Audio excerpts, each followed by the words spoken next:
الحمد للہ رب العالمین والصلاة والسلام علی سید المرسلین وعلی آلہ وصحبہ وبارک وسلم، اما بعد۔ شعبان المعظم کا مہینہ چل رہا ہے جو رمضان المبارک سے پہلے کا مہینہ ہے۔ شعبان المعظم کی 15ویں شب جسے شب برات کہا جاتا ہے، اس کے بارے میں کچھ تفصیلات آپ کو بتانا چاہتا ہوں۔ شب برات میں ہمارے یہاں ایک عام رواج ہو گیا ہے مساجد کے اندر جلسے کرنے کا اور چراغاں کرنے کا اور قبرستان جوق در جوق جتھے بنا کر جانے کا۔ اس بارے میں افراط اور تفریط دونوں پائی جاتی ہیں۔ شب برات کے بارے میں نبی اکرم صلی اللہ علیہ وسلم سے اتنا ثابت ہے کہ آپ نے رات کو قیام فرمایا، عبادت کی اور آپ قبرستان بھی گئے، لیکن ہمیں وہی طریقہ کار اختیار کرنا ہے جو نبی اکرم صلی اللہ علیہ وسلم نے اختیار کیا۔ اس طریقے سے ہٹ کر، تجاوز کر ہم اسوہ نبوی صلی اللہ علیہ وسلم پر عمل نہیں کر سکتے۔ نبی اکرم صلی اللہ علیہ وسلم قبرستان گئے تو اس طرح کہ حضرت عائشہ صدیقہ رضی اللہ تعالی عنہا کو بھی خبر نہیں ہوئی۔ تو اس شب برات کے متعلق افراط و تفریط ہے، بعض لوگ بالکل منع کرتے ہیں، وہ بھی صحیح نہیں، اور بعض لوگ غلو کرتے ہیں، وہ بھی صحیح نہیں۔ شب برات سے متعلق جو احادیث ملتی ہیں 17 احادیث ہیں، گرچہ کہ سند کے اعتبار سے وہ ضعیف ہیں، لیکن کیونکہ مختلف صحابہ کرام سے الگ الگ روایات ہیں، اس لیے اس کا سرے سے انکار کرنا بھی مناسب نہیں۔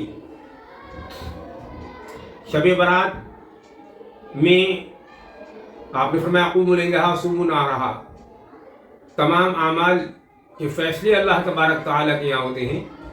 آپ نے شب بیداری کی، آپ جاگے اور عبادت کی اور قبرستان بھی گیا، اور آپ نے یہ بھی فرمایا کہ آج کی رات کے اندر سال بھر ہونے والے تمام فیصلے کس کو کب موت آنی ہے، کتنا رزق لے جانا ہے، وہ ہوتے ہیں۔ واللہ عالم الصواب۔ تو ہمیں اسی طریقے پر جو اسوہ نبوی صلی اللہ علیہ وسلم اور آپ کے طریقے کے مطابق ہے، اس پر عمل کرنے میں ہی ہماری کامیابی کی ضمانت ہے۔ مسجدوں کے اندر جو ہم ایک بھیڑ اکٹھا کرتے ہیں، اس میں بہت سی سنتوں کا بھی پامالی ہوتی ہے، اور اسوہ نبوی صلی اللہ علیہ وسلم پر مکمل طور پر عمل نہیں ہوتا، بلکہ خلاف ورزی بھی ہو جاتی ہے۔ تو گھروں پر عبادت کریں، نوافل کی کثرت کریں۔ میں یہاں یہ بھی بتاتا چلوں، کوئی خاص نفل کسی بھی طریقے سے پڑھنا آپ صلی اللہ علیہ وسلم سے ثابت نہیں۔ عام نفل جس طرح پڑھے جاتے ہیں اس طرح پڑھے جائیں، اور رات میں 2 کر پڑھنا یہ مستحب ہے، 4 سے بھی پڑھنے کی اجازت ہے۔ تو ہم گھر میں رہ کر عبادت کریں، اور اگر مسجد میں بھی کرنا ہے تو ہم انفرادی طور پر عبادت کریں۔ اجتماعی عبادت کا کوئی اصل نہ تو حضور اکرم صلی اللہ علیہ وسلم کے زمانے میں ہے، اور نہ صحابہ کرام رضوان اللہ تعالی علیہم اجمعین کے زمانے میں ہے۔ تو ہمیں وہی عمل کرنا ہے۔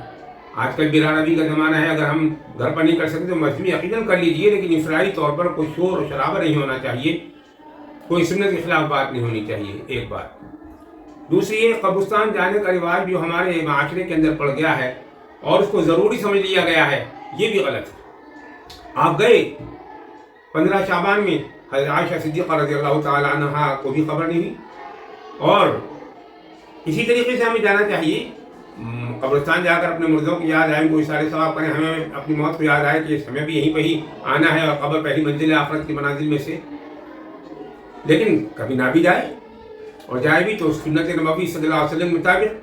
اگر ہم شور مچاتے ہوئے جاتے ہیں یا حزن بنا کرتے ہوئے جاتے ہیں تو اس سے ہمارے ابناء وطن کوئی پریشانی ہوگی، اور سب سے بڑی بات یہ اسوہ رسول صلی اللہ علیہ وسلم اور سنت کے خلاف ہے، اس سے اجتناب کرنا چاہیے۔ اور جو روایات اب تو ماشاءاللہ کمی آ گئی بہت زیادہ حلوہ بنانے کی، بالکل غلط ہے۔ اور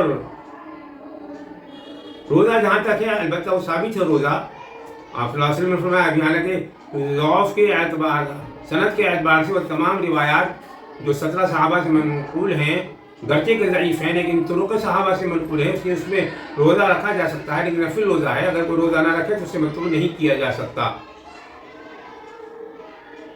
تو بس یہی چند بات آپ سے عرض کرنی تھی۔